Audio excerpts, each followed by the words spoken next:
When we were younger, we used to lay out in the backyard on the trampoline, me and my dad and the other two kids, and he used to tell us the star stories, and about Palawa and Moini and, you know, grandmother sun, Ningimbywiti, and grandfather moon and grandmother moon, sorry, and I remember those stories like it was yesterday, and I still tell my children those stories, which is really beautiful. And then we have the whale dreaming story.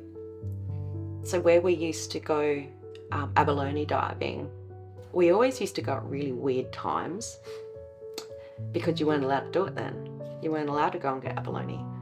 So he prevailed, and he still was able to teach us culture in spite of white law not allowing it. So we'd watch him go diving, watch him bring it up. We'd all sit there, we'd have a loaf of bread and we'd have abalone sandwiches, and it was the best thing ever. So sitting there, you look out, because it's at Verona Sands, sitting there, you look out and there's a rock there, and it's got a big hole in the middle of it, and that's where our whale dreaming story comes from.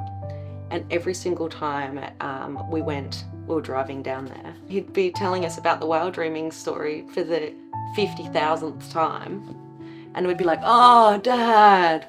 It's not until you become an adult that you actually understand the importance of that repetition.